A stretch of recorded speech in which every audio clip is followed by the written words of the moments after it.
성공적인 방역 모델로 세계적인 극찬을 받고 있는 한국에 질투가 났는지 한국을 폄하하는 황당한 외국 언론이 있습니다. 바로 네덜란드의 한 언론인데요. 한국의 대처에 대해 군사 독재를 경험한 순종적인 성향 때문이라는 황당한 주장을 펼쳤습니다. 이에 대해 한 네덜란드의 대학 교수는 네덜란드인이 더 순종적이라며 일축했습니다.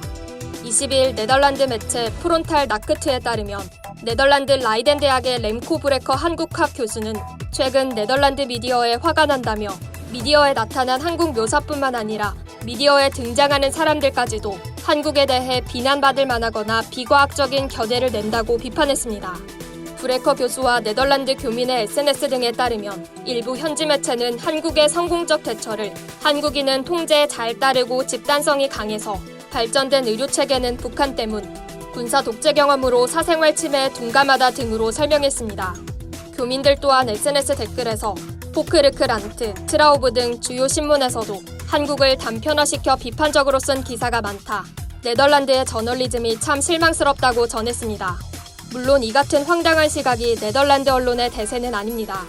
브레커 교수는 프론탈 나크트와의 인터뷰에서 한국은 첫 질병 발생 이후 지금까지 232명의 사망자가 발생했는데 이는 네덜란드의 일일 사망자 수라고 지적했습니다. 실제로 이달 7일 네덜란드에서는 하루 만에 234명의 사망자가 나왔습니다. 브레커 교수는 또 한국인이 통제에 잘 따른다는 시각에 대해서도 일축했습니다. 그는 몇 년 전 수백만 명의 한국인들이 정부의 항의에 시위를 벌였고 전 대통령은 아직도 감옥에 있다며 오히려 최근 위기 상태에서 네덜란드 사람들은 한국인들보다 훨씬 더 순종적이라고 평가했습니다. 바이러스 학자 마리온 콧만스 역시 최근까지도 한강공원에는 사람들이 가득 모였다.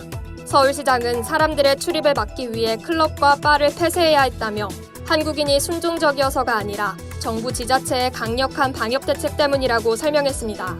현지 언론의 한국 폄하 보도는 사생활 보호 등을 이유로 초기 방역에 실패한 네덜란드의 상황을 옹호하려는 것으로 풀이됩니다. 이는 네덜란드만의 현상은 아닌데요. 얼마 전에는 프랑스 경제지 레제코가 한국은 개인의 자유를 버린 국가라는 외부기고를 싣기도 했습니다. 한 수 아래로 봤던 아시아 국가가 방역에서 확연한 우위에 있다는 걸 시기하는 걸까요? 하지만 질병 사태가 장기화하면서 사태 초기 유럽의 질투 어린 시각도 변하고 있습니다. 독일의 시사주간지 슈피겔은 한국의 확진자 동선 공개에 대해 사생활 침해로 볼 수도 있지만 결국 이러한 조치는 국민들에게 또 다른 자유를 확보해줬다면서 한국 국민들은 통행 제한 없이 생활하고 있다고 평가했습니다. 이상 여의도튜브였습니다.